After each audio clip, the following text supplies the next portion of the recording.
এত কম দামি খাবার নিয়ে কথা বলবো আজকে যে এই ভিডিওটা না দেখলে বড় একটা মিস হয়ে যাবে। এখানে না গেলে বুঝতামই না যে এত অবিশ্বাস্য প্রাইসে খাবার পাওয়া যায়। আমরা চলে গিয়েছিলাম বোল টাইমে, যেটা কিনা মোহাম্মদপুরে অবস্থিত, খুবই ছোট এবং সুন্দর একটা জায়গা, বেশ অ্যাস্থেটিক এন্ড কনভেনিয়েন্ট একটা প্লেস। প্রথমত আমি মেনু দেখেই বুঝতে পারছিলাম না যে এত কম দামে খাবারও পাওয়া যায়, এন্ড আই থট ওদের খাবার মজা হবে না, সো আমি কিছু খাবার অর্ডার করি, এন্ড গেস হোয়াট, কোয়ান্টিটি দেখে তো আমি অবাক হয়ে গিয়েছি। আমি যদি বলটা উঠিয়ে দেখাই তাহলে তোমরা বুঝতে পারবে এখানে বেশ কোয়ান্টিটির খাবার আছে।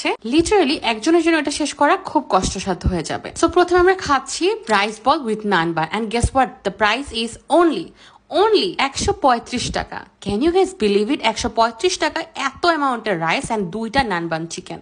ও মাই গড। আর এই যে হোয়াইট সস পাস্তাটা দেখছো, যেখানে অনেক অ্যামাউন্ট অফ হোয়াইট সস আছে, পাস্তা আছে, চিকেন আছে, মাশরুম আছে, এটার প্রাইস অনলি 189 টাকা, 189 টাকা। Can you believe it? যতক্ষণ খাচ্ছিলাম আমার মাথায় শুধু ঘুরছিল যে এত কম দামে কিভাবে ওরা আমাকে খাবার সার্ভ করছে। আসলে মোহাম্মদপুরে এরকম অনেক হিডেন জেমস আছে যেখানে তোমরা খুব কম দামে অনেক ভালো খাবার পেয়ে যাবা। এন্ড তোমরা যদি এরকম আরো ভিডিও দেখতে চাও তাহলে আমার কমেন্ট বক্সে এখনই কমেন্ট করো যে আপু কম দামে ভালো ভালো খাবার কি কি আছে এবং কোন জায়গাটায় তোমরা চাও আমি যাই। Let me no in the comment section. Bye bye.